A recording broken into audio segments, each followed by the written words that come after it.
Question. How do we call him?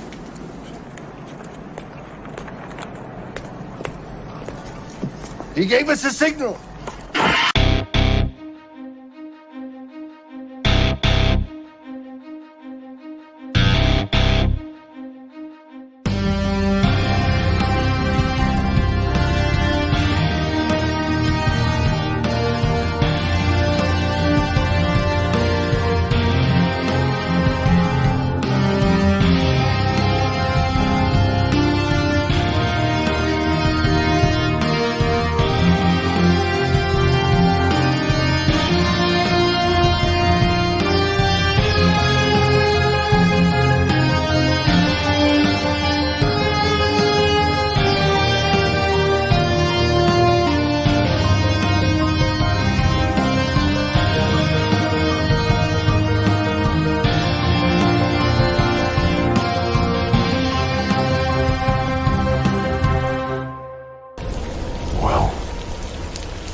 What is up, Gotham Guardians and Arkham Adversaries? It is your boy Trey at the Bat Channel. We are live once again from the Bat Cave. Going to be talking about the latest #1 movie on Netflix, which is the latest installment of the Ghostbusters franchise with Ghostbusters Frozen Empire. Who you going to call, guys? It is wonderful to see everyone here.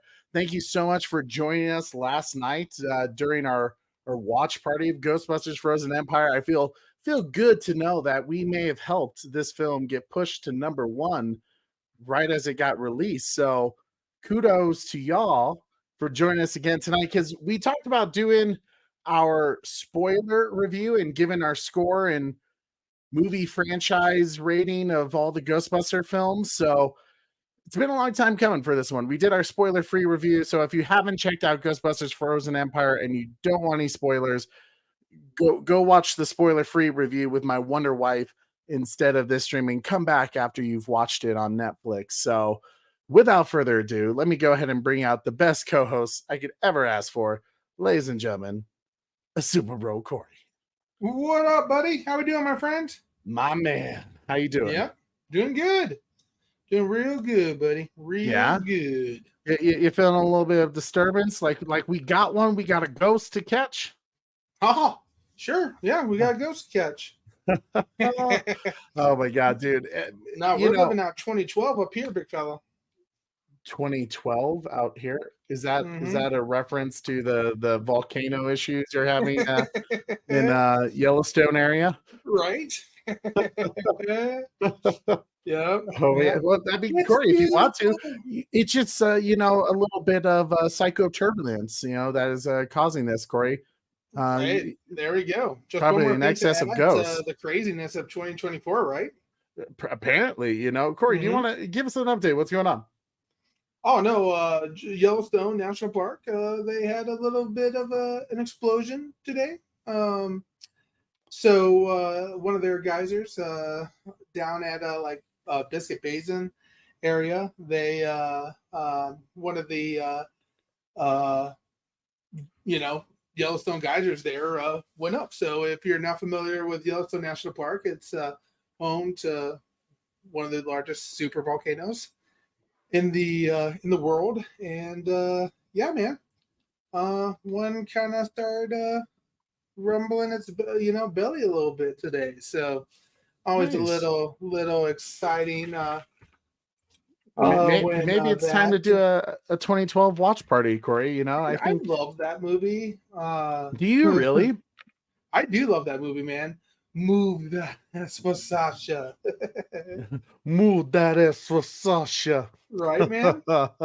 Yeah, no. If you haven't seen the videos of it, it's pretty gnarly, dude. Like, I'll show you guys real quick.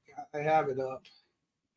Let's see. And I see the Dragon Trainer 300 here. Hey, what was the name of that music, or did you made that music yourself? So the one where you see like our whole Bat Channel thing where everyone's going duh, that I wrote. Yeah, it was actually when they were doing this whole powerful art fundraiser for the American Foundation of Suicide Prevention with Zack Snyder's Justice League that was coming out, they did this like really cool kind of uh, showcase, I guess you could say, of like all of the people in the fandom's talents. And me wanting to be a music composer one day, I was like, well, hey, I'm gonna write my own Justice League theme. And at that time, I wasn't doing YouTube. I had no plans or aspirations to do YouTube. It just kind of one day, when COVID hit and the lockdown happened, and you need something to keep your mind busy and something to motivate you and work at. It just seemed logical when we were doing decided to do a YouTube channel, that why not use the theme that I wrote for a Justice League to be the Bat Channel theme. So I tweaked it a little bit, and yeah, that's our theme now, man. Thank you for asking, Dragon Trainer. I appreciate that. So yeah, Corey, do you have footage of this? Yeah, let me bring it up again. All right. Well, we'll have Corey show us some of this psychokinetic turbulence that's going on, where all the ghosts are maybe Gozer the Bulgarian, is right, causing some craziness in Superbro Corey's territory. Dude. Pretty sweet, man. Yeah, here it is. We'll remove this. Right. Breathe. The aftermath footage too of like all the just the eruption area is pretty insane as well. And this is well, as of right now, Yellowstone National Park is saying area. Don't do anything silly. It's crazy. Yellowstone's one of those ones, when it goes, being a super volcano, it goes, and we're all just gonna be like, oh, yeah. Well, as my plastic surgeon said, if you have to go with a smile. Oh my gosh. Well, Corey, are you ready to talk about finally the Ghostbusters Frozen Empire movie? It's about time, Trey. It is about time. You and I have this has been a long time coming. We've told people we were going to do the stream, and just timing wise, it didn't work out for us. So finally, it with it being released on Netflix, it was like, all right, this is the time to get up and talk about it. Because, boy, man, I felt like when this movie came out, the critics were just like all over it. They're like, this film is trash. In fact, I think Rotten Tomatoes, which we don't listen to them in the first place, I just think it's funny when you see such a drastic difference between the audience and the critics. I never looked, bro. Where is it at? So if I recall, I think I'll look it up now, but I believe the critic score was like at 50%, something like that. So we'll see. Oh gosh, it's even worse. So the Rotten Tomatoes critic score is it's at 42%, and the audience score is at 83%. So that's a drastic difference. That is people really saying that critics, you have no idea what you're talking about. We didn't watch the same movie, Corey, just looking at that, what does that tell you?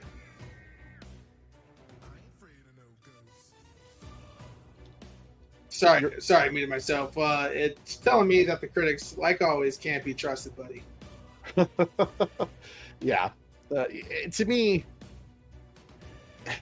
it's just, I feel like sometimes critics, whatever expectations they have or what they think is a good movie. I mean, you see some Marvel movies that to me, this was probably about the same as a typical Marvel movie. It's comedy, it's a bit fun, it's adventurous, some thrilling action moments. It's a team up movie.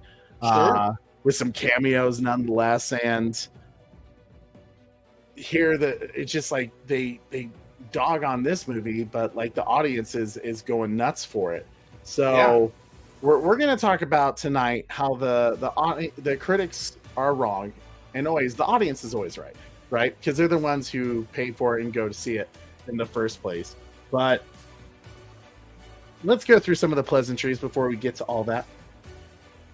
As always, guys, you can follow us on our social media page like TikTok, Instagram, Twitter at _Bat Channel, or if you're on Facebook still at Holy Bat Channel. It's just a great way to get in touch with us. DM us, tell us what's going on in your life, maybe see what's going on in our life that's beyond YouTube, or to if you see a really cool article, something entertainment, or a trailer, you can sit and be like, dude, Trey, have you seen this? React to it, or I have a video idea for you. So yeah, just like Beyond the Night has done, he has sent us some cool Star Wars news and some things that we've actually talked about on our show. So do it. You guys already know. And as always, it helps us out so much when you smash that like, you share this video, you subscribe if you haven't already, and hit that notification bell so you never miss an episode. Guys, we really want to hit this 10,000 subs.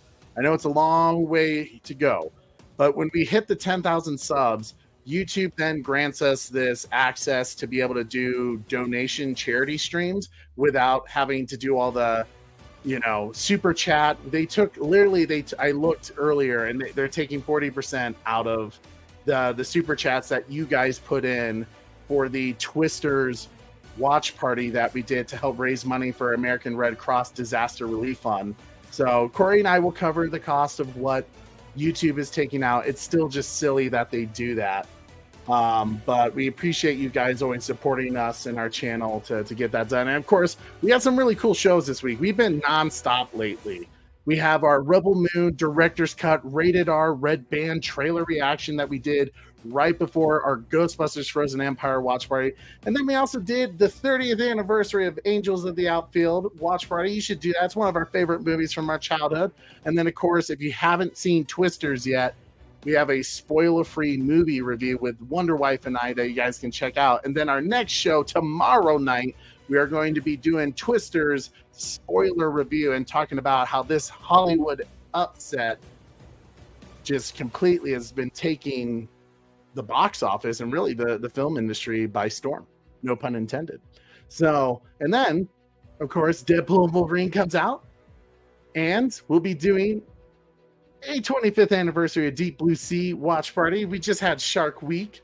I'm so excited to watch that movie with you guys. It's so good. Really underrated. Right, Corey? I mean, Deep Blue Sea, it's a classic, man. Absolutely, man. It's a fantastic movie. I really enjoy it. That's for sure. I agree, dude. So make sure you guys set your reminders for that. We have that all ready to go for you guys to make sure you don't miss out. So some cool stuff going on. What's up, Justin, the CEO of Cinema? Say, hey guys, can't stay long, but hope the review goes great. I love the channel and I love the movie. 4 movies in, Bustin' still makes me feel good. I love it, dude. Bustin' makes me feel good. Yes, thank you, dude. It's been great seeing your comments the last 2 nights. Really appreciate your thoughts. And as always, I know you can't stay long, but you can always join us on the replay crew. Comment throughout. I love reading your guys' comments the next day. So, yeah, Bustin' makes me feel good. Makes me feel good. Corey, you who's all in the chat today? And we got people filing in all over the place, Trey. We got Bat Fanatic, Wicked Insanity, hashtag Restore the Snyderverse Guy, Atomic Kaiju 1954, Red Robin, Dean Classified Monarchized Only, Wayne Enterprises, King Donkey Kong, Good Soldiers Follow Order 66, Kaiju Crazy Craig Rowland, Dark Star Killer Unleash, Oracle's Clock Tower, Beyond the Night, Red Hooded Outlaw, The Butler, The Batman Who Laughs, Carrie Kelly, Joker's Wild, asking if we've seen the Joker trailer yet. 9 Lives in Hell here, Trevor H, The Dragon Trainer 300, and we have, I think, Carrie Kelly, I said. Nice. There's one more. Justin, the CEO of Cinema Brogu, and I think that's everybody. Fantastic. Well, guys, it is wonderful to see you all here joining us, checking out our spoiler review of Ghostbusters Frozen Empire that we just did a watch party for. Awesome to see it just killing in the box in the streaming world as well, and it's doing fantastic in digital sales too. It actually has beat Godzilla Kong: The New Empire for the last couple of weeks, which is impressive. But Brogu says here, the critics can't be trusted with their view of movies. I was there in 1977 when you had well-respected critics trashing Star Wars, saying it was utter trash. One said kids' IQ was going to go down. Well, that tells you that sometimes they're wrong, right? That sometimes they just have no clue what the audience wants, and I feel like that's a place where it's funny to see where Hollywood tends to listen to. They tend to listen to these paid critics when really they need to be paying attention to the people who are paying to go see the movie. The critics aren't paying most of the time. Most of the time they get the movie for free early so that hopefully they can spread the good word about the movie. I'm really curious to see if anyone really even listens to the critics anymore. I mean, I know word of mouth kind of goes around where people are like, well, I heard the movie was trash, and that's usually the critics that started the realm before the movie comes out. But I don't know, man. It's silly to think that 42%, like you're meaning to tell me, as we say, anything below a 50, or for us, a score below a 5 means it's not worth watching. They're saying this movie is not worth watching. Can you believe that, Corey? Like, Ghostbusters Frozen Empire not worth watching? A 42%? Wow, dude. Absolutely wow. I like can't even. You want to talk about? Okay, you know what? I'm gonna do this though. I'm gonna look up one thing. Ooh, what you gonna look up, Trey? I'm gonna look up what they scored the 2016 film. Oh, that's a great comparison, buddy. Okay, yeah. You wanna talk about complete bullshit here? And I apologize for the language, but Rotten Tomatoes did the 2016 Ghostbusters movie. What score, Corey, if you had a guess? Knowing that you can't trust the critics, I'm going to say let's flip it. Let's say 80% for the critics, and then 40 maybe lower for the audience. Wow, that's actually quite impressive, Corey. So for the Ghostbusters 2016 film, Rotten Tomatoes critic score was certified fresh at 74%. Wow. And the audience score was 49%. Okay. So that Corey, you're not wrong. Literally flipped. They don't like Frozen Empire, but they love the 2016 film, where fans of the franchise literally said that was the most un-Ghostbuster movie ever. Like that, they did not pay respect to what came before. So, not to trash on the 2016 film, because I feel like that is normal, but it's you see the difference between the critics, the audience, and what we tend to like, right? So here we go with Ghostbusters Frozen Empire. Checking out what's like in the elevator, Corey, with the OGs. So we know.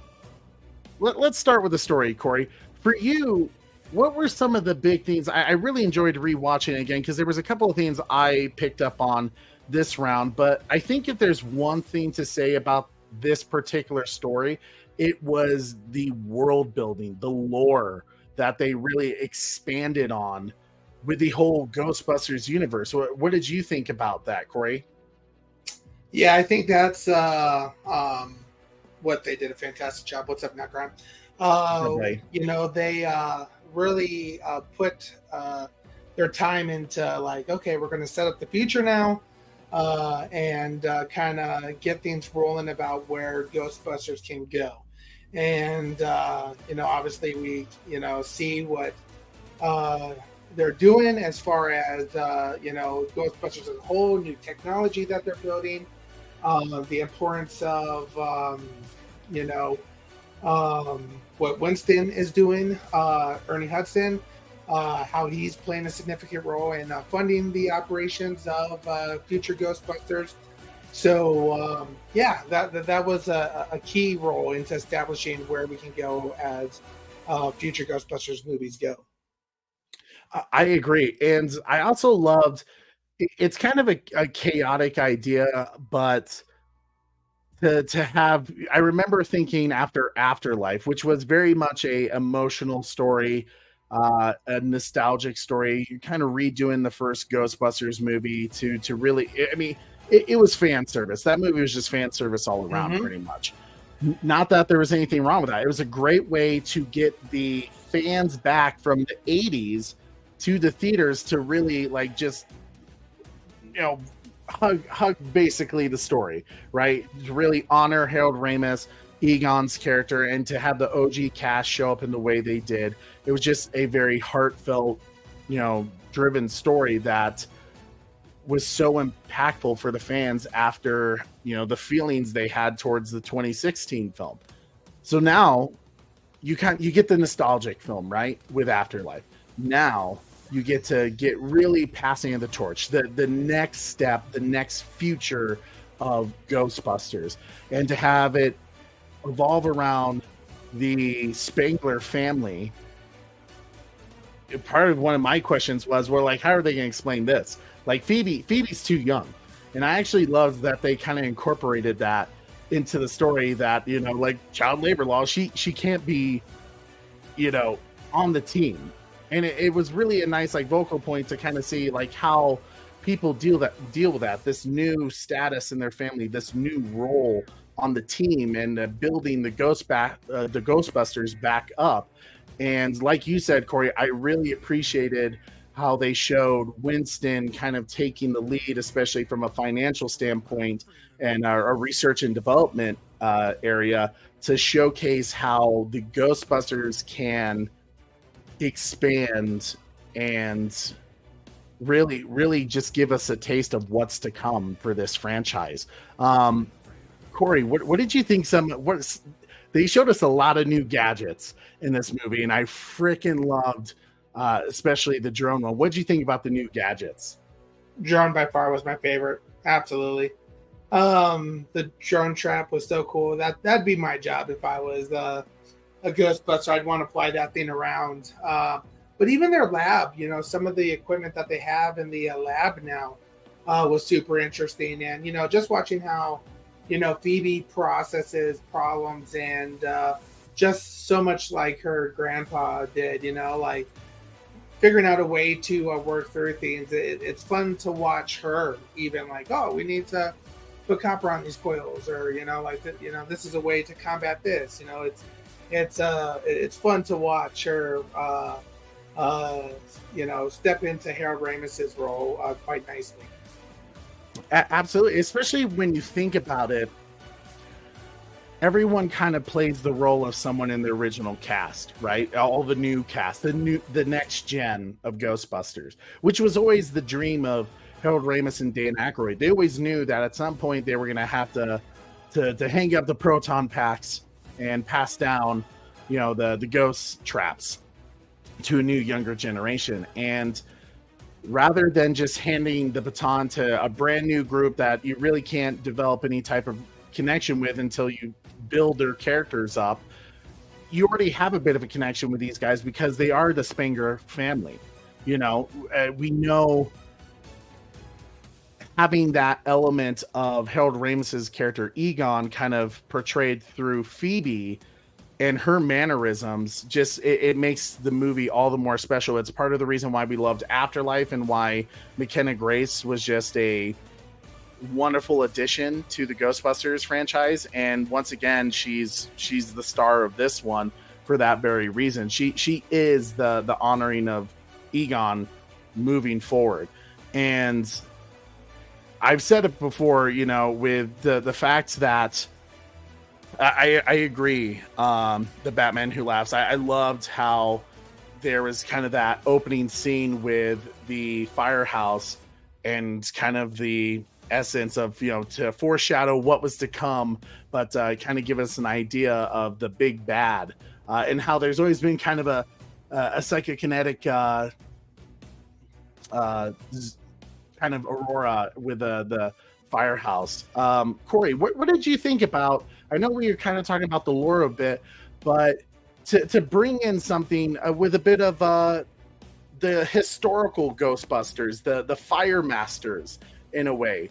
How did you feel that was kind of a new element, that they had a bit of magic to it? You know, before it was just science and kind of spiritualness with, you know, the ghosts, but now they're adding a magical, supernatural element in that aspect to it.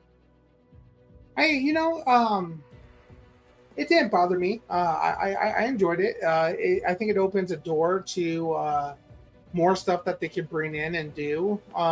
So yeah, I thought it was okay. Um, you're right. There really hasn't been that like magic or like the that element in the earlier ones. So yeah, I think when you're dealing with the supernatural and ghosts and everything like that, I think you have the ability to kind of add new ideas and thoughts and certain things like that. Yeah, it didn't bother me either way.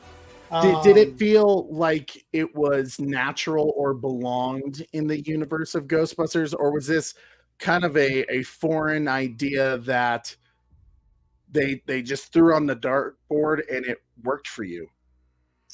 A bit of a gamble, I guess. Probably more on the dartboard side of things, because like I saw it more as like kind of like a rich, there's old time historical rituals and ancient tribes doing rituals and such like that, and I guess the best way I could explain it is it gave off Crystal Skull vibes to me, and I didn't necessarily hate Crystal Skull. So, I think that's where I allowed for this new piece to be thrown in the mix. So, I would say this is probably the Crystal Skull of the Ghostbusters trilogy. I wasn't even thinking about that as a example, but you were spot on with that. It was very much a Kingdom of the Crystal Skull Ghostbuster movie, because it was different, but yet it was still able to capture the things we love about the original films and a continuation of Afterlife in a way. So, Corey, dude, spot on. Seriously, I really, really liked that a lot. Now, one particular part that I really thought was interesting is we've always kind of viewed the ghost as kind of this evil element to it, and at least in the Ghostbusters universe, that they're people that need to be removed and they need to pass on, right? So the Ghostbusters, they bust them out and trap them because the ghosts are up to no good. This is really the first time where we kind of see a ghost having actual human connection and conversation, where it's still helping them pass on into a better way, but it was really, there was a relationship there. What did you think about that, of having a character like Melody, who was played by Emily Allen Lynn, to have that relationship with her and Phoebe?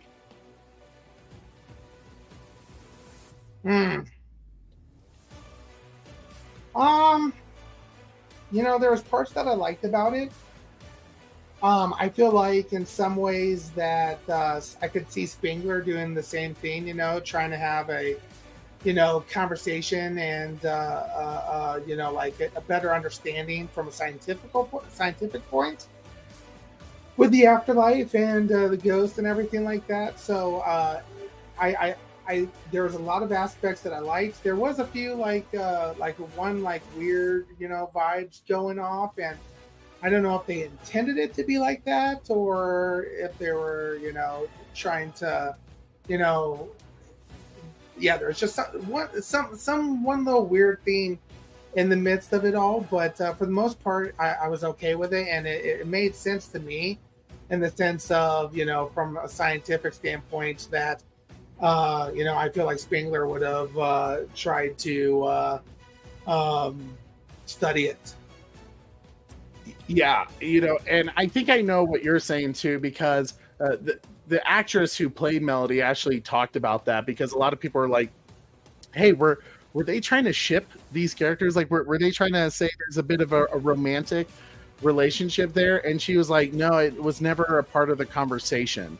You know, it was never the intentions. It was just really about two characters who, you know, kind of feel alone, and you know how they kind of find each other and build this friendship. And clearly her character Melody is using and pulling at those strings so that way she can gain Phoebe's trust to do the thing that she's going to do.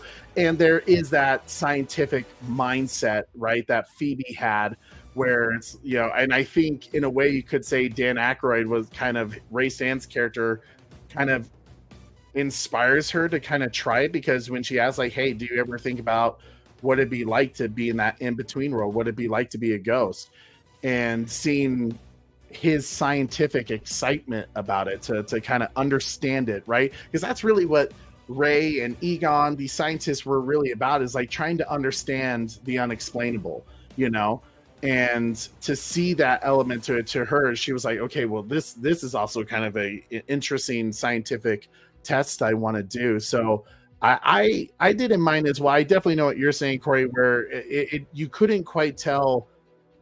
Maybe it's because of how Hollywood does certain things that you're expecting them to kind of go in a direction that is typical nowadays. No, I don't want to say that, because I don't want to say like I'm looking for stuff like that. I don't know if I would have said it was like a ship, you know, type thing that they were trying to do. There was just like a few, just like, and maybe that's what they were going for, because, you know, being a friend with a ghost would be awkward, you know, have those like awkward vibes to it, and they definitely played into that. A bit of an unnatural element yes, to it, yes, right? and uneasiness is probably the best way to say it, you know. I like that, the uneasiness to it. But there was also something, it felt, I think, for introducing a brand new character, you kind of had to really take the time to flesh out their friendship, so that way when the betrayal happens, you can understand why Phoebe takes it so hard, why it does sting a little bit, because it's nice to see Phoebe kind of open up in a way that we haven't really seen her before. I mean, she even kind of mentions it multiple times to people like podcasts, where she's like, I just don't react the same way people do. You know, she's like, she admits she's socially awkward, right? And I did like that. And it was cool to see them in different ways bring back the Afterlife cast, you know, even though we're no longer in the state before that we're in New York. And to see like podcasts helping out with Ray Stan's character, which let's talk about the cast. If you know, there's a reason why I personally I added everybody, right? I added the mayor, I added the librarian, podcast, even the new Ghostbuster Lars, who's helping them out, and Nadim. And it feels like this is packed, right? There is so much going on with this picture. And to me, this was maybe my one part where I felt like the Frozen Empire film didn't execute as well, but I don't think it was entirely their fault. I felt like there's too much going on.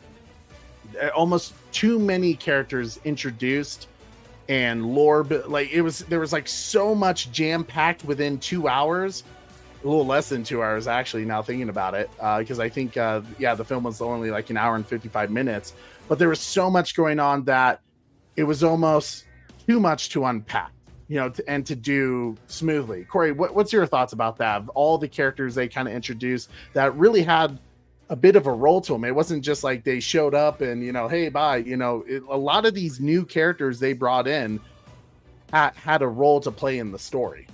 I think that's what they needed, though, for this movie. They needed to introduce a lot more characters, because you know, in the grand scheme of things, you know, we need to start introducing more characters to Ghostbusters if we're going to really start this world building. So I think it was okay that they added these additional characters like Lars and Nadim and others like that, or like Dr. Hubert Wartsky, for example.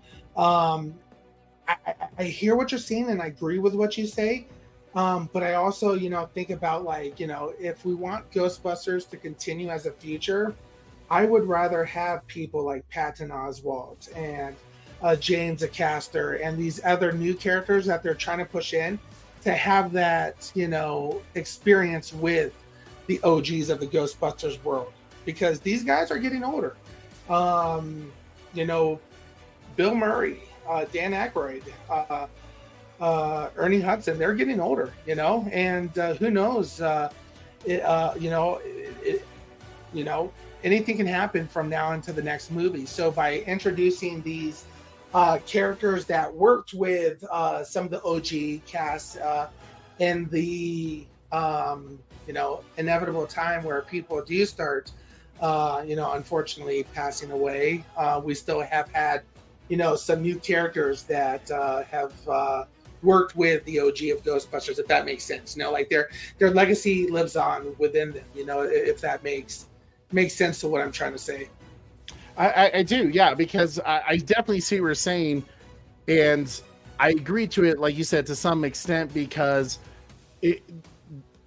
I think I told you that I truly believed Afterlife was going to be kind of the nostalgic movie to bring fans back, to reignite the flames of the Ghostbusters franchise. But this movie was going to be the kind of the beginning of passing the torch. And I feel like the third film is really going to be, you know, that final step to say, here they are. These are the new Ghostbusters. This is the new direction of this franchise. And here's how we expand upon that, you know, of how the story continues, even when the original cast can't anymore. And I feel like they were setting up a lot of things with that, because, you know, we even kind of hear Winston Zeddemore, you know, and Ray Stantz, they kind of say, hey man, this is our golden years. We should be enjoying the sun, relaxing. And Dan Aykroyd especially kind of said, you know, with Ray Stantz' character, he's like, dude, I don't want to be doing anything else but this. This is how I want to spend my golden years. And they kept kind of hinting and tugging on that like, I get the sense, Corey, that maybe this is a plan for the third movie, that the third movie is going to hit us in an emotional level, but not in the sense that Ray Stantz is no longer going to be a part of the franchise in any way, but just as Egon was able to, or Harold Ramis was able to kind of continue his legacy after the fact of, you know, the actor passing and, you know, not being able to have his character there. We now have the Spengler family carrying on the legacy, but also got the ghost helping out in Afterlife of Egon, to now the potential of Ray Stantz being maybe a ghostly advisor in the next movie, potentially. Sure. And, you know, if you think about it, you know, like the Spengler family, you know, obviously Phoebe, she's going to be a lot like Harold Ramis. Podcast was very much like Ray. Mr. Gruberson, Paul Rudd, he is that, you know, Bill Murray style vibes. And if you even look further into that with the new characters that they brought in, Lars, he kind of has that, you know, scientific / rich gadgets working on stuff vibe, like Winston gave us this new Herbert Wardsky. He gave off, you know, Ray Stantz vibes. And then even if they were to include Nadim in a future one, he's kind of that funny guy that's, you know, a Peter Venkman style thing. So you have, you know, some Peter Venkman similarities with Nadim. You have some Ray Stantz, librarian study vibes with the librarian Dr. Hebert, and then even with podcasts kind of filling in a little bit of that too, exactly, that kind of that awkwardness with that as well. Lars being that, you know, Winston vibes, and then you add on top of the Spengler family, like we mentioned. It's a I think they were trying to build in some characters for the future. I agree, and it's a smart move. And not that I didn't think they didn't like execute it well. I just felt it was maybe one of the weaker elements. Like maybe the movie could have benefited for 20 extra minutes to kind of flesh out some of our new characters, to kind of introduce them to us. So that way, you know, we build a bit of connection, because at this point we have our original cast that we all know and love, right? And then we have the Afterlife cast that we've already, you know, gone through an adventure with in the movie. And now you're throwing out these three other people that were, you know, having a part of the team that we're trying to get our footing for. But nonetheless, I still think, like you said, Corey, the introduction of these new characters is important to what lies ahead for the Ghostbusters franchise, because it definitely shows the direction that they're going on, right? We see that there's going to be technological advancement. Could be franchises that, go out, whether it's Ghostbusters California, Ghostbusters Chicago, maybe even Ghostbusters London. There's so many things they can do now that we've kind of expanded the team, and not only that, expanded the capabilities of our Ghostbusters, that we can really start seeing the adventures all around the world. And I think that's an intriguing thing. Corey, out of curiosity, because of that idea of expansion and franchising out, we know Dan Aykroyd and Harold Ramis actually talked about that. Would you want to see a movie, or do you think it'd be best to maybe do a spin-off of, kind of like they do Chicago PD, but Ghostbusters Chicago, I think they could go that route. The question is, do you get the buy-in, for that many shows and such like that? I would hope that there's buy-in for it, but I think that it probably would make more sense for it to be a movie. Maybe they introduce it in the next, movie, the different places like that. But I think ultimately they'll be like, Ghostbusters Chicago, Ghostbusters Denver, Ghostbusters LA. They're teaming up together to, fight the end of the world, type thing. So all Ghostbusters have to combine, and there's, crazy stuff going all over the place like that. So I think that's probably more likely where they head, like open the idea to it. I don't know if like a show aspect would work personally. Because we did get the cartoon show, of Ghostbusters, the series, Do you think it's sustainable? Well, I mean, hopefully it will be, because if I heard correctly, Netflix is actually going to be doing a Ghostbusters animated spinoff. Huh.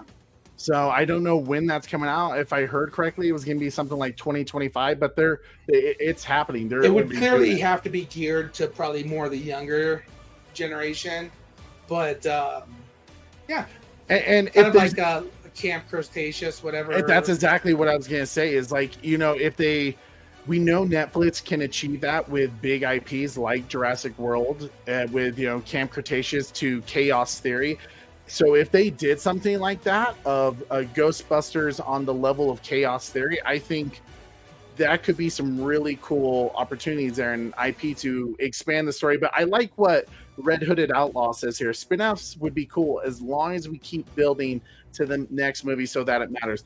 I agree with that so much. To me, I think spin-offs that don't really connect to the cinematic universe or timeline of what's going on, I think if it's not, audiences care less, because to them it's just, okay, yeah, it's a cool story of what's going on in the world. But if you have something that's motivating you to watch that, kind of like what the MCU did at one point, where Agents of S.H.I.E.L.D., while I'm sure it was difficult for them at first, but to connect it to what was happening with Captain America, the Winter Soldier, to Age of Ultron, people were watching it for that very reason. It's why the MCU has been so successful with some unknown characters like Guardians of the Galaxy, because people are forced to see those unknown characters so that way they understand when the big team up movie happens. Not saying we have to do a giant big team up with Ghostbusters here, but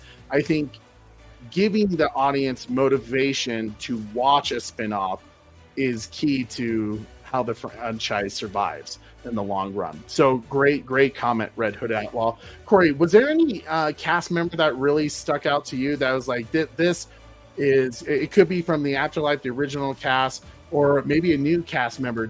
Well, maybe give me that, Corey. I'm sure I know who really meant a lot to you on the original cast, but who do you think was most appealing to the original cast, the Afterlife cast, and now the new cast? Who were like the three of the groups? Obviously I love Bill Murray and Dan Aykroyd, but I think Ernie Hudson really did a good job from the OG crew to expand, that side of things. from the Afterlife cast. I'm a big Paul Rudd guy. Love what Paul Rudd is doing, but Phoebe grew quite a bit in this one as well. So that was fun to see. I feel like there wasn't really much growth from Trevor or Podcast as much, but Paul Rudd and Phoebe's characters definitely grew. And then out of the new character group, I probably liked that Patton Oswalt guy, the librarian. I Dr. Hubert. Yes, I've liked him in other shows and such like that.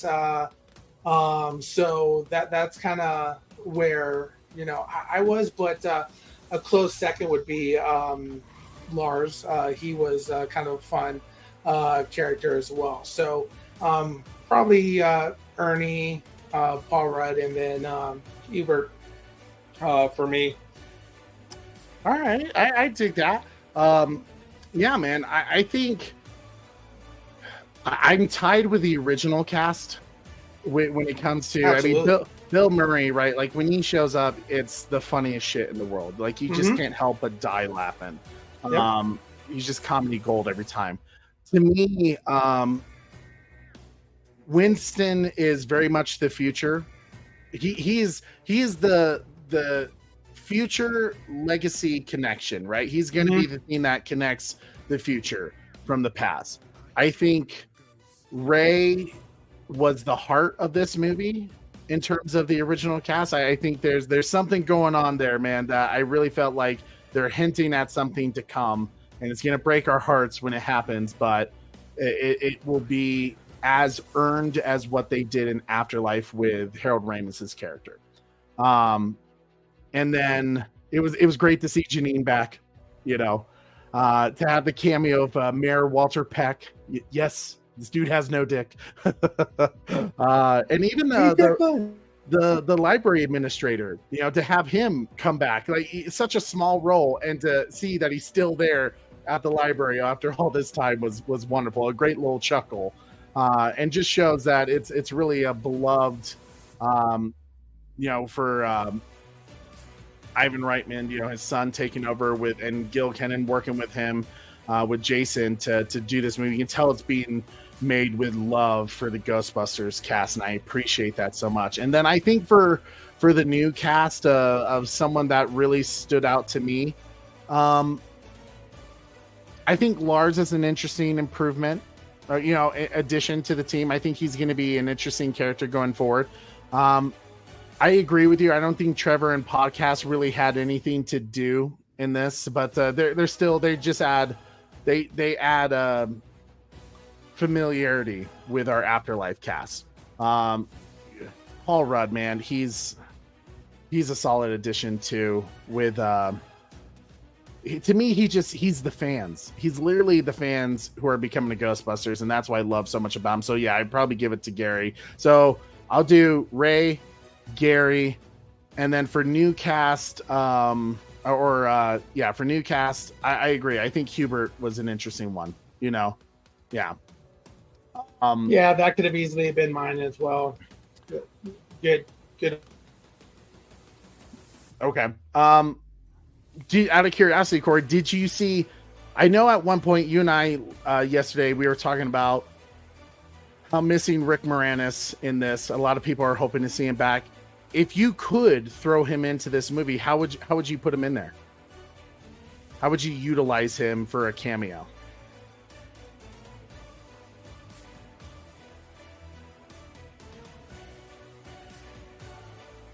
That's a great question.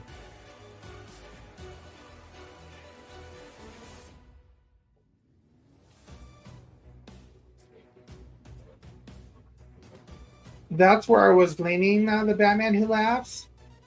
They certainly could have done it that way, because with Mayor Walter Peck constantly coming at them, saying, I'm going to take you guys down, he could have been their defense lawyer easily as something as simple as that.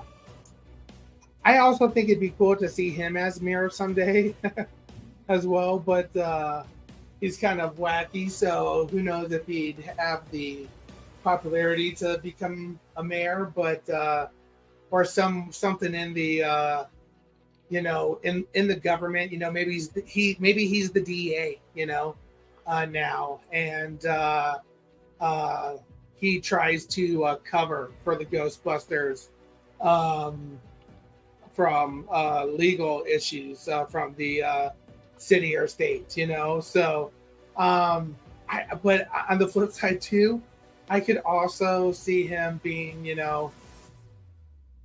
a guy that they bump into living in a high rise. Like, oh, hi guys,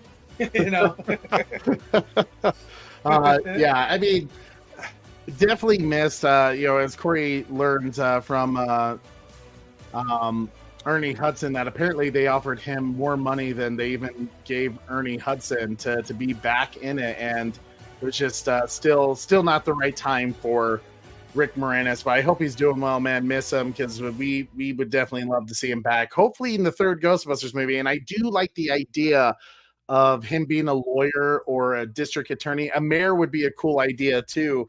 To me, it almost kind of makes sense that Winston maybe would have made him like the lawyer of his company, as some connection, and he's kind of heading up like all the licensing to get to the franchises and trying to protect them from all the damage lawsuits that they're going through. That seems like that would be a funny addition or a comedic cameo to have, but I like that. I did see someone say they wish Sigourney was in it. Corey, do you see a place where, or do you think at that time, we already talked about how large the cast was and how there was a lot to throw at this movie. Do you think having Sigourney or even Rick Moranis in it would have been just too much, or would that be a cherry on top? I think it'd be fine to have them, and I think we're getting close to where they need to reintroduce Oscar again as well. So I agree. I would love them to see him become a Ghostbuster. So, something to. I don't know how they do it. I kind of like the idea of maybe Chris Pratt taking that role of Oscar. Just as some guy who would be comedic like Bill Murray. Yeah. I don't know. It'd be interesting to have that. But Corey, let's go ahead and talk about, because it's playing the Ghostbusters Spirit Unleashed game. Part of the fun of that game is all the different ghosts that we deal with in that game. What did you think about the ghosts, the new ones that we got to see, especially in this movie? Yeah, man, I think the ghosts were pretty neat. That Stewart Dragon was really awesome. The ghost in the top right creeped me out, and the bottom right one, that was just iconic to me. It kind of reminded me of Ghostbusters 1 when they were really in the library. So it had a very cool, like, oh yeah, that gives me those vibes of being in the library again. Always great to see Slimer, man. Slimer is by far my favorite ghost. And then the out of the new ghost, the mini puffed guys, those are fun as well. But, oh my gosh, I love, we talk about like the merch, like of how Disney has really coined people like Baby Grogu, Baby Yoda, or some of the cute little things from even the sequel trilogy that was in Last Jedi that people just go crazy for. The fact that Ghostbusters found a way to make something that was so outlandishly hilarious and also kind of freaky in the original trilogy become this cute, iconic coin little the little cutesy thing that makes people buy some stuff, like my wife Sarah, who literally bought the Stay Puft Marshmallow Man cup here. Like, she literally saw this, and this is what it does right here. You get Wonder Wife, who's like, please, for the love of God, honey, buy me this. You get this cup. So it works. And I agree. I love it so much. What did you think of the main villain, though, Corey? Garaka. This dude was creepy. Yeah, that very creepy. Yeah, I almost a little scary as well. it definitely gave off incredibly menacing vibes with how powerful this thing was, how it seemed like the other ghosts were like memorized and just like bowing down to this thing. So it was you you know it. I think what this movie did well is similar vibes to what the second movie did, and it brought in more of that horror. Like, look, it's Vigo, Vigo! vibes, like a power that Vigo was a powerful, god, being back then as well, and that's why they got rid of him, right? So Yeah. like they did kind of the same thing with this one too. Now it got a little bit more of that horror, dangerous vibe of a ghost creature in it. So versus yes, the original one, and same with Afterlife. Gozer the Destroyer and the Stay Puft Marshmallow weren't scary. Well, but the second one and this one stepped it up. Vigo and Garaka, yeah, they were just creepy, menacing, powerful forces to be dealt with. Yeah, I agree, and I do like kind of the setup. We got a little bit of the lore behind Garaka, very much like we do with Vigo and Gozer, and to see once again another intimidating villain is fantastic. And I agree with you, Corey. I think obviously we get the original villain in Afterlife, but here we get something a little bit more on the Vigo side that and I will say, Darth Starkiller Unleashed, dude, Vigo, I still have trouble watching Ghostbusters 2 because Vigo scares the hell out of me. Especially Corey knows the scene, but when they're down in the railroad, underground railroad, and Winston says something and something responds back. I still get chills thinking about it. I hate it. I hate it so much. I felt like Garaka had kind of that same intimidation level, and to see kind of his power, it made it for a very interesting and different type of villain for Ghostbusters. So that was really cool. I still think at some point they're gonna eventually get to the crazy, and maybe this is the big film that they build up to. But Corey and I know that the original plan for the Ghostbusters was to basically go to hell, essentially, go to Hades and try to take him down. So I'm curious to see if they'll ever go that length. I think that's where the multiple cities come to play. Yeah. Oh, that could be it, Corey. That could be the end all be all, bringing all the teams together. I did like Possessor. I think Possessor was a crazy little thing, especially how they utilized him, because they kind of used the tools of, they know what is already scary in horror films. So to have Possessor like do the little trike thing from like The Shining, I think it's just brilliant. And it's just overall the new villains and the new ghost creatures, while also bringing in classic ones like the Library, the Stay Puft, Mini Puff guys, and Slimer especially. It's always wonderful to see him. And I think what made Slimer even more cool is the use of practical effects with him. Like, you could tell that was a puppeteering that they did some animation with overlays with, and I loved that. I loved the use of old classic Hollywood technology to really bring things alive. So I appreciate them so much for doing things like that. Corey, let's go ahead and go to the next slide. Let's talk about the director and the cinematography.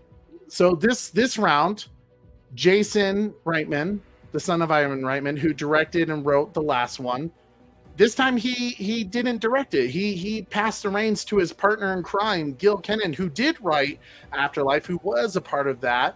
But what did you think about Jason not being really the guy behind the chair this round and behind the camera. It was Gil. How do you think he did?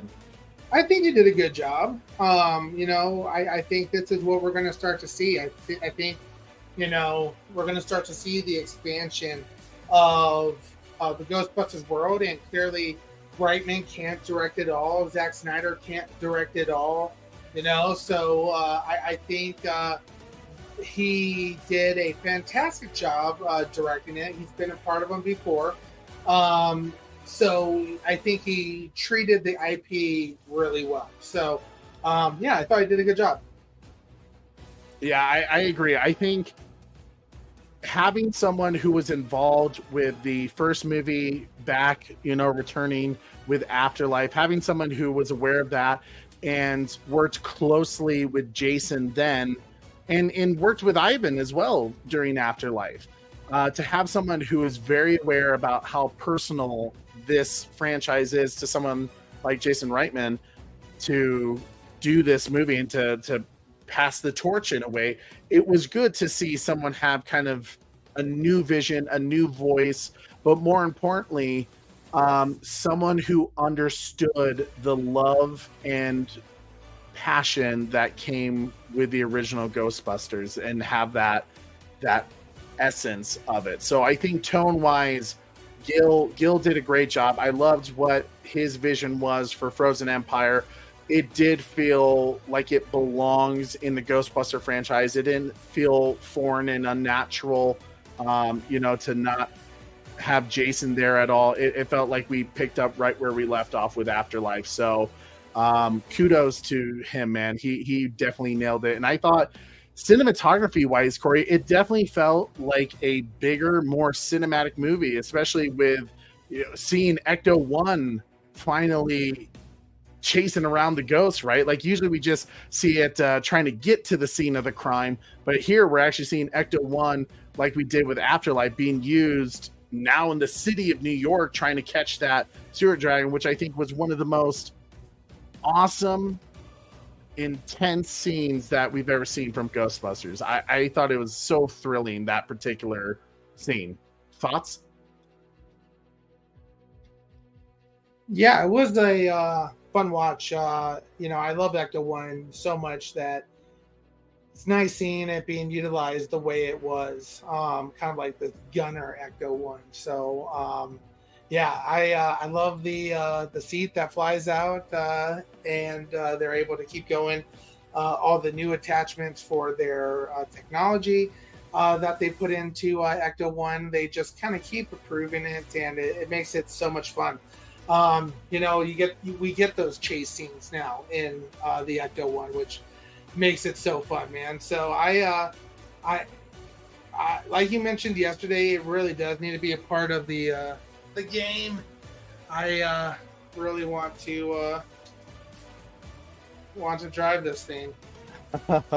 It would be cool, right? Which, what I was even thinking about it. There used to be a Ghostbusters ride, right? You actually got to go to that Ghostbusters ride at Universal Studios Florida, and yes, it was kind of like what would you say, Corey? It was kind of like Beetlejuice in a way, would you say, or how would you, or Indiana Jones maybe would be? It's more of a show, right? Yeah, than an actual ride. Terminator would be a better, yeah. Man, that Ghostbusters ride was a lot of fun. It basically took the first one, the first movie. During the Stay Puft Marshmallow Man scene, right, where you're on top of the rooftop taking out the Gozer and the dogs, right? Oh my god! Did you find video of it? I did. Actually, yeah. Go ahead and let's bring it up. We'll watch a couple of minutes of it, and we'll put the link of whoever the YouTuber is that has video of it, which is awesome. I personally think, Corey, because I know Disney has the Millennium Falcon Star Wars ride where people all have a job to do on the ship. I think the Ecto-1, if they want to bring Ghostbusters back to a ride, right? I think doing an Ecto-1 where everyone has a different role. You have someone driving. You have another person trying to capture the ghost in the, the ejector seat out, and then you have another person controlling the drone, and you feel the rock in the motion driving through New York City. I think that would be an insane ride. Universe Studios, you can take it. Just give me credit, or maybe free passes so I can ride it. That would be dope. Dude, I already know where they could put it too. Where? In the Spider-Man ride, because that's already a car that kind of Yes, moves. that would work so well. And I'm not sure what it is now since they lost rights to Marvel and everything like that. They still have it. They still have. I guess the Spider-Man rides are different. It's different licensing that they got. Yeah, that's what I do then. I toss in the Spider-Man ride. I love that. So Corey, go ahead and show us this Ghostbuster ride real quick as we start to come to an end of our stream. 1996. So the same place where Twister was. How can I keep him this way? So this is where the Twister ride used to be, right? Yep. That's where you're saying, okay.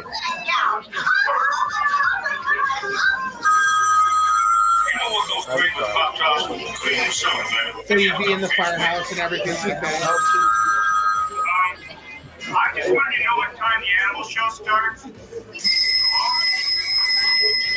That is correct, Trevor. Twister did take over Ghostbusters, which was very sad for me, but Twister was such an amazing ride. Corey, can you turn it down just a smidgen? Yep. Is that better? Thank you. Yep. Hi everyone. Hi everybody. I'm glad you're here. I didn't know it was time to start a seminar, though. I'm real sorry about this. Look, welcome to Ghostbusters, everyone. Let me introduce myself. Now, you see, my name's Louis Tully, CPA. Hi. I'm the Junior Assistant Vice President in charge of finance for Ghostbusters. Now, you're all here today to learn about how being a Ghostbuster is a great way of making extra money. You see, during the course of the seminar, I'm supposed to show y'all how to do it. So let's get started. Now, ladies and gentlemen, and you, welcome to the investment opportunity of a lifetime. And now you see, everybody, this is a great opportunity because everybody knows that if you got a paranormal problem, there's only one place you can go. You see, we're the only, well, who you gonna call? Ghostbusters! That was it. That was really good. Listen, I gotta get out with the music, okay? Come on, everybody, help me out. Man, I got chills, buddy. I haven't seen this in so many years, man. Ghostbusters! Yeah, you know my stats too. But you see, the best thing about buying one of the franchises is that when you do, you and you too, you all get to be a Ghostbuster. Well, that's cool. So it was kind of like, what was it? The Earthquake ride, where you actually got to be a part of the show. That's cool. Did they actually like pick volunteers? So if you look up at your TVs, I can start the commercial for you. Okay, everybody, go ahead and look up at the TVs. Here it comes. Hey, America, here's your chance to be a Ghostbuster. Looking for a career that's exciting? Be a Ghostbuster. I don't remember them picking people. Want a job with power and responsibility? Be a Ghostbuster. Want to race into battle and save the world? Be a Ghostbuster. It's now you can run a Ghostbuster branch office right in your own neighborhood. Let's go. Make money. It's that easy. Whoa. Yes, your Ghostbusting certificate includes the actually women developed But see, like, and here you're seeing, even with a spin-off ride like this, that this was kind of their vision to expand to a much larger franchise. Yeah. It was always the dream. Corey, go ahead and skip to the actual play real quick. So we have, as I see, it's like 20 minutes long.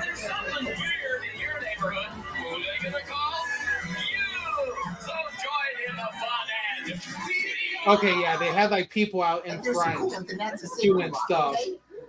Right in the next room. It's called the ectoplasmic containment chamber. Scans 2,000 exits. You open up this door. You put the trap inside. Close, lock, and then just go on the handle. Dickhead shows up. You see, that's how you get the ghost inside the containment chamber. Okay, now if your light's green, well, your trap is clean. That was a good flush. But if your light turned red, well, then you should have stayed in bed. See, something bad happened. Anyhow, take the trap out. I also really dug that concept in Frozen Empire of how the trap at the New York firehouse was That's how your cash flow kicks in. filled up to the point where it's breaking out. Yeah. Possessed by ghosts. Well, you can go catch the ghost all by yourself. You can toss the ghost inside there. It just adds kind of that realistic problems that they have with like any business, any disposable business. Disposable storage, I should say. All right, I've seen just about enough of this. Seen enough. This is my first customer. But what's your name? Walter Peck, State I of said hi, Florida. Walter. Hi, Walter. Walter Peck, State of Florida Consumer Protection Bureau, Orlando office. Consumer Protection Bureau. Yes, Oh, wow. this man has no Our dick. first big government contract, everyone. And, Walter, if you have a seat over there, I can sign you up for the meeting's over with. Meeting's over. I've got orders to shut you down immediately. Well, why? What did I do wrong? Don't play coy with me. We've had you Ghostbusters under surveillance for weeks. Fraud, little man, that's the charge. Fraud? Right. Did I stutter? Oh, no, you just spit, though. Honestly, think the people of this great state.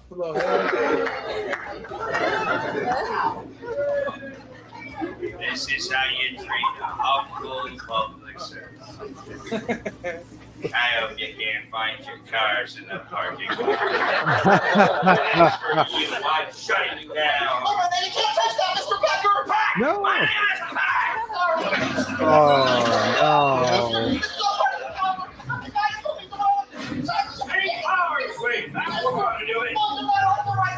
Excuse me, I'm not grotesquely stupid like these people you're trying to build. These are my friends. Those Tell them to fuckers stop, out everyone. of Tell them to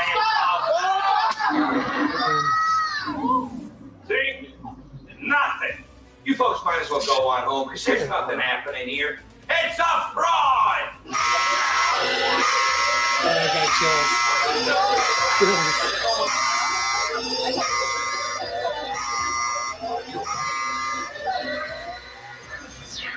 wow, that's cool. It's okay, I got a flashlight here. Oh, boy, I hope I don't see anything big, ugly, and scary like.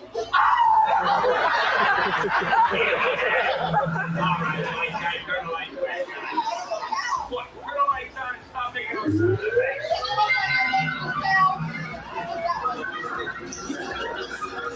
Yeah, I do always. Oh man, I'm getting chills, dude. Because they would do air, wind moving underneath their chairs and such like Oh, that. so it's kind of like a 40X kind of thing? Yes. Okay. You feel the breeze going by your legs and the body. Oh man, and that's what it is. It's Gozer. What's up, Jenny? I hear Watch me!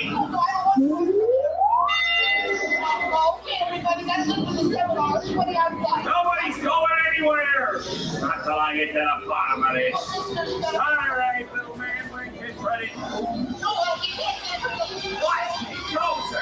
Gozer, Gozer, Gozer! What is happening?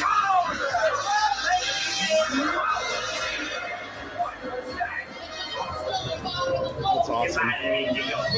There is no such thing as a ghost. Right? What is that? And someone asked, Keep it away if from you're me. God, you say yes. Here's Timer. See him?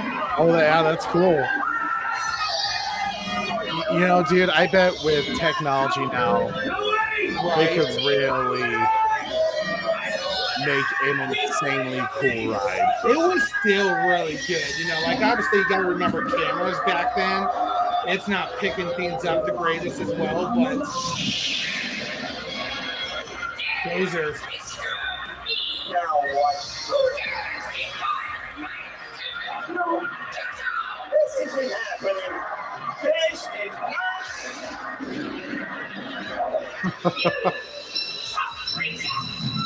Oh, did they actually make the? Yeah. Oh man.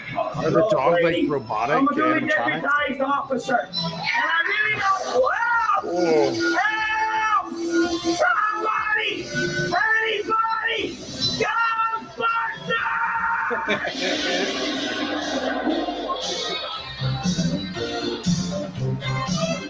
That's cool. Ghostbusters! More exposure! Let her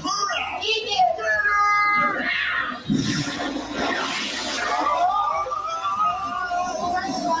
That's so cool.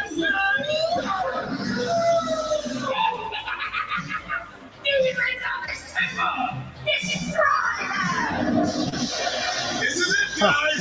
Out of the way, Lois! Wow, it's 2 o'clock! Fire! Oh, whoa. Winston! Out of the way, Lois! Behind you! You guys are a menace. All right, Corey, let's give people a little taste of the state It's almost government. over. It's almost Is it over. almost there? Okay, see, Corey's already.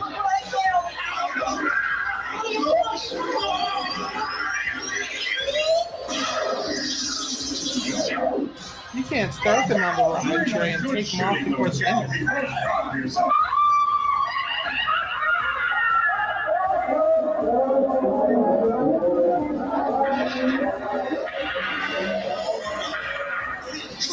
Right? Super Bro is like, we are in it, bro. It's the state of Marshall Man! It's going to break through! The city's news for the whole planet! The vacation capital of the world? That doesn't beat 'em up! It's campfire time!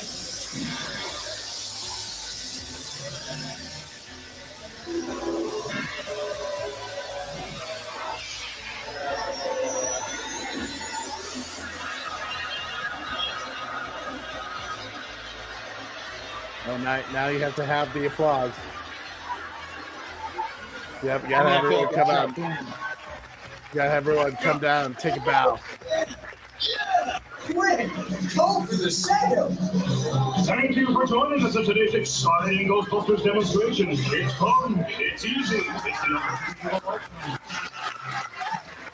Ghostbusters! Could something strange in your neighborhood? They'd always come out too. Ghostbusters! And then after each show, they would come out and talk to people, sign hats. They all signed my hat. Who are you gonna call? Oh yeah, I do remember seeing that. Who are you gonna call? Ghostbusters. Who are you gonna call? Ghostbusters!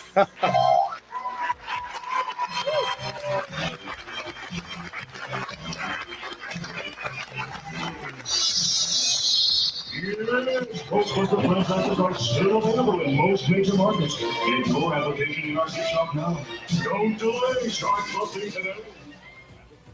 Oh man.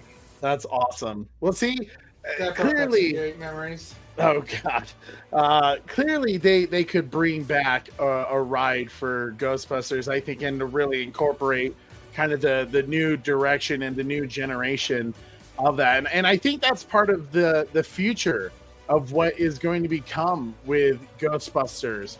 Is you're just going to start seeing them really expanding everything, you know, with the lab that we saw, the new disposing system and storage that they're creating, and technology they're building to bust these ghosts. I think that is honestly where they're gonna build from here. I like the idea of what they're gonna do with this animated show on the Netflix, because we saw that be successful for them before, but hopefully it all leads into a third movie, a trilogy of this Ghostbusters franchise, because we didn't get the finish, the original guys, you know, the original team with getting a third movie. They ended after 2, but even though the box office was fairly solid for this movie, you know, the budget was a little more than Afterlife and it made a little less but nonetheless, it still was able to bring in over $200 million worldwide, 115 of that coming domestically, which is a big deal for the Ghostbusters franchise. But more importantly, to give you guys an idea of the box office for the entire franchise, the highest grossing film adjusted, right, is the original Ghostbusters. That is $229 million that they made, right? And then Afterlife was next. This is all domestically. You had 129 million for Afterlife, which is also awesome. And then Frozen Empire with 113. It made even more than technically the Ghostbusters 2 movie. So it's still, there's still life within this franchise. It's still hanging out around the same. Clearly, domestic is the box office that it's always just going to do better in. They can't really rely on that global market like some other movies like the MCU or DC Universe or bigger franchises like Jurassic Park can do, but it's still very much a American audience that is going to go see this movie, and they're still showing up even after all this time. And like we said, with the audience score being over 80% for Frozen Empire, it's a big deal, right? Because with the original, the highest score for Ghostbusters was obviously the original, 88%. And then with Ghostbusters 2, it was 61% for the audience score. I'm not even paying attention to the critics. With the 2016 film that came out, 49%, like we said earlier. Afterlife was 94%. A lot of people loved that. A lot of people came back and were like, this film hits hard on an emotional level. And then with Frozen Empire at 83%.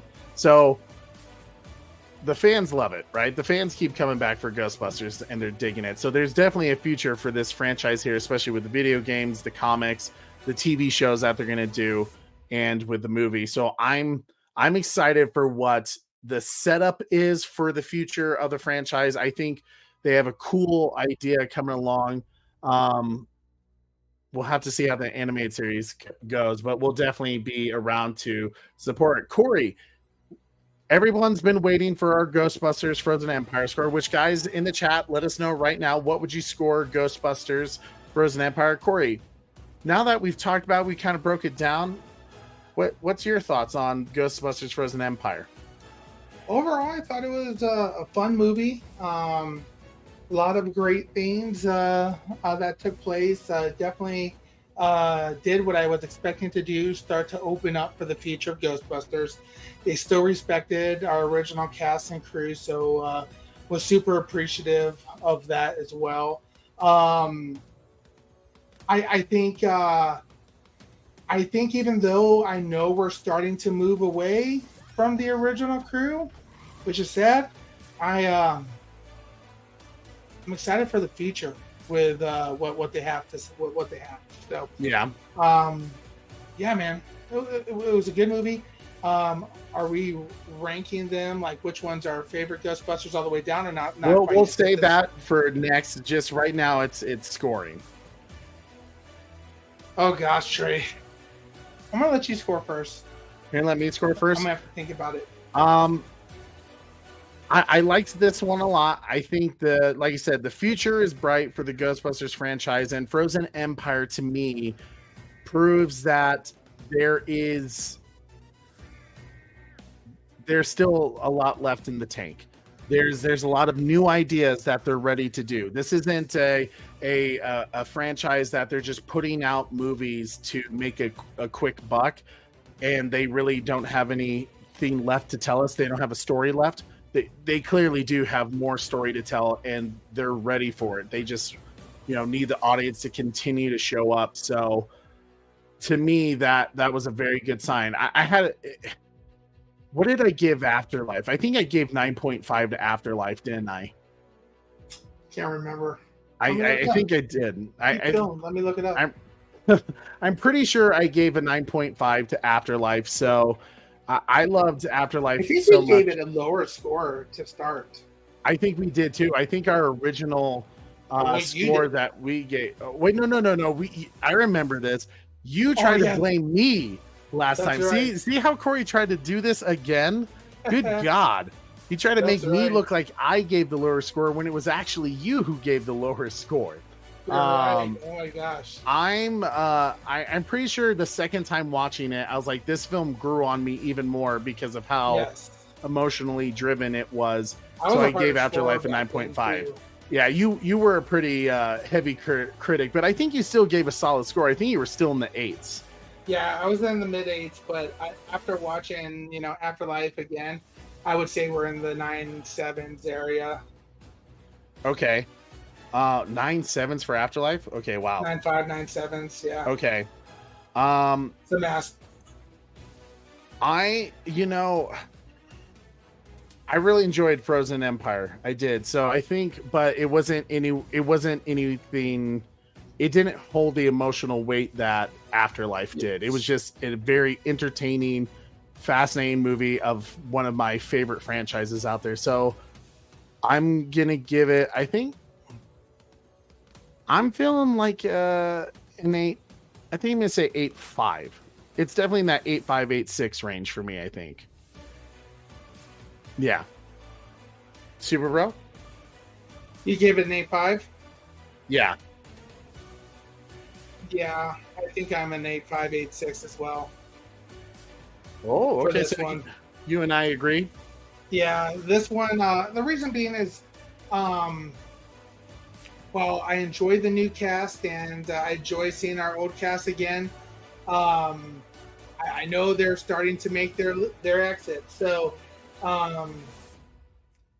the first Afterlife was just a fantastic masterpiece of a movie. So, it didn't, when you have that hard of a hitting movie, and then you have this one, which is still a very good movie, but like the emotions were flowing, dude. It's hard to live up to I think something I that was so good. Right? I think I mentioned it in the spoiler review, but I cried during Afterlife. Like, I was like, oh man, like it got me. And I don't cry during movies. Trey knows this. Like I don't. He laughs at people that cry. Yeah, I suck it in, and Spengler got me. Ugh, still gets me. Even when I still see it, I still tear up and cry a little bit. So yeah. So yeah, 8.5, 8.6 for me as well. Going to our chat, they're saying Oracle's Clock Tower 8.6, Beyond the Night an 8.9, Red Hooded Outlaw 8.3, The Butler 8.8, The Batman Who Laughs at 9.1, Carrie Kelly at 9.2, Joker's Wild 8.7, 9.1 from 9 Lives in Hell here. I would give it an 8.6, says Trevor H. Being Classified, give it an 8.8, Red Robin an 8.9. Atomic Engine 1954, Akio Lee 8.2 for Ghostbusters, Frozen Empire. Big shoes to fill, but a solid film 8.3. Bat Fanatic with an 8.7 Trey. Nice. Okay. So it seems like we're all about in the same area. No one gave it below an 8, and I agree. I think it was a solid film, especially if you love this franchise, which we do. Which brings us, ladies and gentlemen, to our final portion of tonight's episode, which is ranking the Ghostbusters franchise from worst to best film of the franchise. Corey, do you want to kick us off with what you think was just the Ghostbuster movie that just didn't do it for you at all? I think you and I are both going to be in the same. Should we just say it together? Did you put them all? You included them. I did. Wow. I wouldn't have included them. I wouldn't have even have included them. I honestly thought about not doing it, Corey, but I felt like for those who do like this franchise, that do like that particular movie, you have to acknowledge them. Acknowledge them. I want to acknowledge them. Let's just do it, Corey. Acknowledge that they are not my Ghostbusters. That would be the 2016. So, whether it's on your list or not on your list, the worst movie of the Ghostbusters franchise is the 2016 film. Okay, now here's where it gets interesting, Corey. Who's next on your list? Who is the next film? Which is fourth place? It's easy. Frozen Empire is number 4 for me. Frozen Empire is number 4? Yep. Okay, interesting. So, I mean, that already tells you Corey gave an 8.6, which means that's the scores are high for Ghostbusters. For me, my 4th pick, It's 2. We know you're saying Ghostbusters 2. Ghostbusters 2. Yep. Yeah, that's wrong. That's the wrong answer. No, absolutely not. It's a matter of opinion, Corey. Okay, we'll discuss that later, my friend. Okay. All right, and then Corey, your 3rd pick. I think I know where you're going. Oh, you think you know where I'm going, huh? Yep. You think I know where I'm going? You think Yeah. you think you know I where I'm going? No, Corey, just say it. Your 3rd pick of the franchise. You ready? Yep. Ghostbusters Afterlife. Right? No way. Mm-hmm. Really? I didn't realize you Mhm. had Ghostbusters 2 that high. They're tied for me. The first Afterlife and Ghostbusters 2 or Ghostbusters 1 and 2? Ghostbusters 2 and Ghostbusters Afterlife are tied for me. Wow. And I thought about this all night. Like it kept me up. Kept me up last night because it's such a fantastic story of Ghostbusters Afterlife. Fantastic story. Amazing story. And it like, to be honest with you, we're talking about like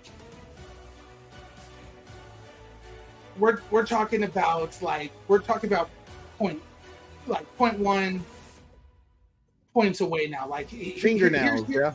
Yeah, we're talking fingernails, and honestly, we could easily say Ghostbusters 2, Ghostbusters Afterlife are tied. Like that's a fair statement to say. Like they're absolutely tied. And here's the reason. Because of Harold Ramis, man. Harold Ramis was in Ghostbusters 2, so that's why there's a slight edge to that Ghostbuster than over Ghostbusters Afterlife. I love Ghostbusters Afterlife story, but the original crew is in Ghostbusters 2, and that's why they get the slightest edge. That's the only reason why. I'll agree with you. To me, that it's a fingernail close. Story-wise, Yeah. Ghostbusters Afterlife is probably better than Ghostbusters 2. I would admit to that, but Okay. the original crew is in Ghostbusters 2, and that's where I got to go. Okay. I like and you got to think about, for me too, Trey. Ghostbusters 2 came out in 1989. Yeah. Ghostbusters 1 came out in 1984.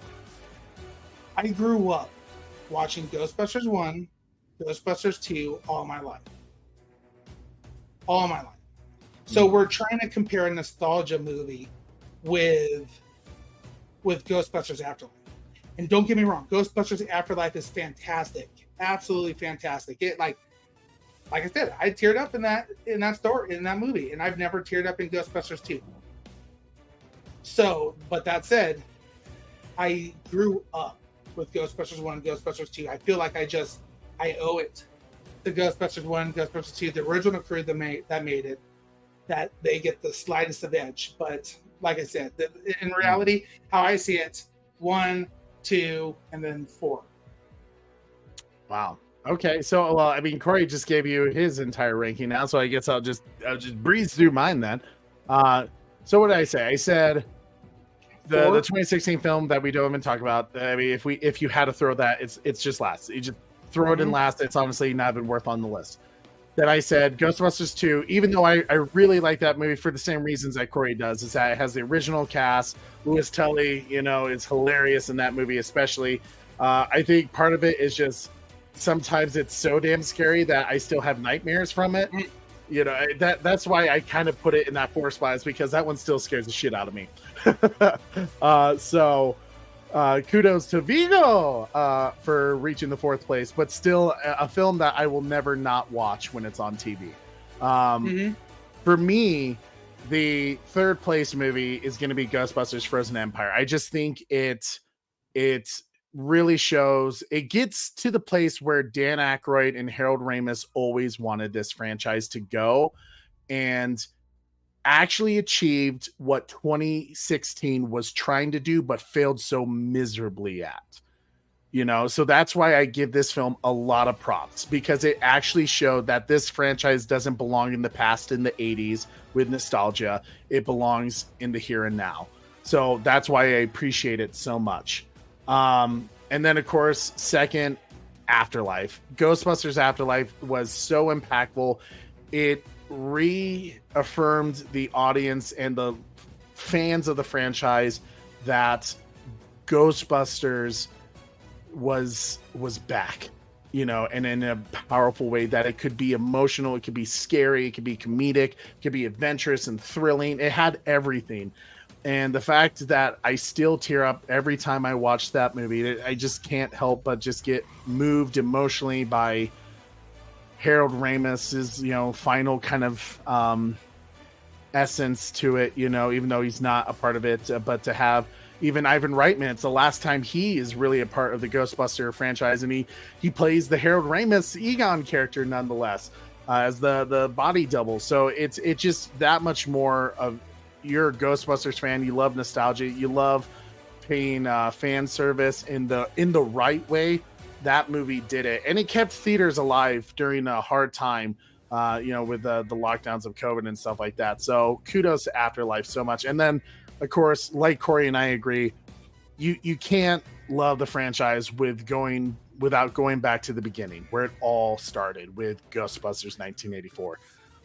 I always say it is the weirdest movie, one of the weirdest films in history, because the mixture of comedy, horror, adventure, science fiction. It's a film that, by every right, in a pitch meeting makes no damn sense. And yet it's so perfectly well done, because that cast is insane. It's unbelievable. With Bill Murray, Dan Aykroyd, Harold Ramis, Sigourney Weaver, just absolutely, like, it is a unicorn of a film, in my opinion. There's nothing I would change about that movie, and it's just perfect in every way of how retro it is, of how grounded and yet fictional, outlandish it gets. You know, it's just comedic gold and some of the finest work that you will ever see any of those actors do. You know, just chef's kiss in every way. So that is our franchise ranking. As you see, Super Bro Corian actually deferred a lot more than I expected him and I to do, but that's really, really cool to see that him and I have a different opinion about the Ghostbusters franchise. Like, but I dig it. You know, like, and I keep thinking about what you said. It's great points that you made, Trey, but there'd be no man-eating toaster without Ghostbusters 2. Ain't There'd that be no the truth? Twinkie without toasters. That's a big Twinkie. Ghostbusters 2. There'd be no Lady Liberty without Ghostbusters 2. True. Well, replay crew, if you're watching this, let us know in the comments what you guys would rank the Ghostbusters film franchise, from worst to best. I want to see the chat too. So chat, put in your scores now, because I'm really curious what people think as well. You know, am I crazy? Am I nuts? I mean, that's just obvious, Corey.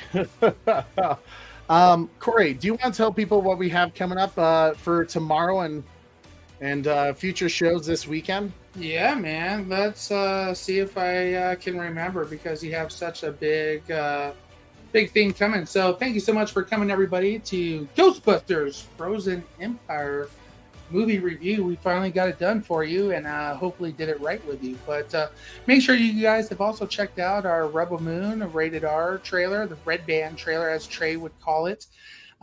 We had the Ghostbusters Frozen Empire watch party last night. This weekend we had favorite movies from our childhood. This is a series that I really love. We did an Angels in the Outfield watch party. I can't wait to do more of these with you. I think the fun part about our favorite movies from our childhood, I'm so glad Trey bought onto that idea that we did, that I had, because it kind of lets you know, like, our movies growing up. So you kind of get to know us better with our movies, favorite movies from our childhood. So it's a fun one to to participate and do be in that watch party with us. So we appreciate everybody who shows up to that. But coming up tomorrow, next show, Twisters, the Hollywood upset movie review. Did Hollywood get woke or did it not? So let's talk Twisters movie review. I'm looking forward to talking about that one for you, and let's talk about why Hollywood's upset about this one. So yeah, Twisters, let's go for it. Later on, Deadpool and Wolverine is coming around the corner this weekend. Trey and Sarah are going to be doing a quick non-spoiler movie review like they always do. You'll find that sometime this weekend, and then Trey and I will be doing a larger live spoiler review. I'm sure we're going to have a lot of good things to say about it. And then also this Sunday, it's the 20th anniversary of Deep Blue Sea. You better believe it, we're doing a watch party with you. So hold on to your butts. We have a crazy weekend ahead of us, and a lot more Battalion Bat Channel coming up for you guys.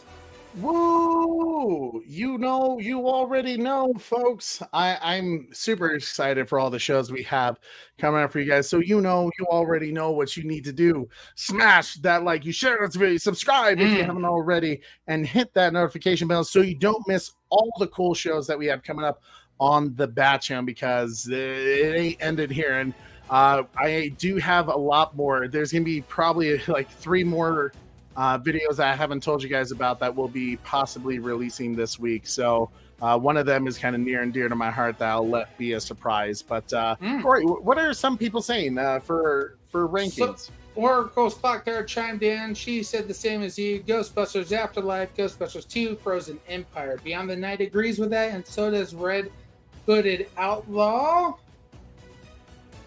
Okay. Same with The Batman Who Laughs. I think. Wait, with Ghostbusters, yep, Afterlife. Oh, they do Frozen Empire. Wait. Oh yeah. Oh, I see what you're saying. Ghostbusters number 1, 2, Afterlife. So he was saying me. He's agreeing with me. Okay. Okay. And then this might surprise you from 9 Lives in Hell here, but Afterlife, Ghostbusters, Frozen Empire, and Ghostbusters 2. Okay. And 9 Lives in Hell here said Afterlife meant a lot to me because of my dad. That's awesome. That's fair. I can understand that. Yeah. It's wonderful to see that so many people still love this franchise after so long, and we will be doing I know a lot of people are like, Trey, for as much as you guys love the Ghostbusters franchise, you didn't do the 40th anniversary watch party.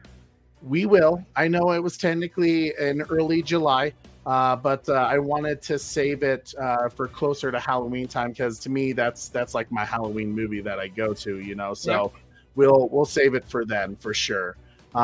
Corey, do you have any final comments before we end tonight's show?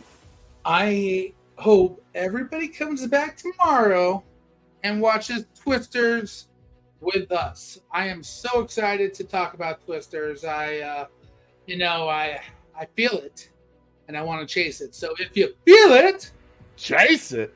I said, if you feel it, chase it. Love that movie. I can't wait to see where it ranks among the movies this year for me. And just super excited to talk about that with you guys. Yes, it's gonna be a great show tomorrow, and to really talk about how this movie upsets the Hollywood, agenda, because they were already trying to talk smack about this movie before it even came out. So I can't believe why. Like, I haven't heard these stories yet, so I can't wait for you to come. I saw your text saying, should this be our thumbnail? And I was like, I didn't realize there was some controversy behind this movie. So ain't there? Super Bowl. What's that? He's ready. Super Bro's ready to go for it, to chase the storm. Absolutely, because there ain't no love in Oklahoma, buddy. Hey, buddy. Guys, once again, thank you so much for hanging out with the Bat Channel Replay crew. Let us know your thoughts about tonight's stream. And as always, we love you guys. Be kind to each other. Remember, you know who to call. Ghostbusters. I am your host, Trey, with Super Bro Corey. And don't forget to tune in weekly. Same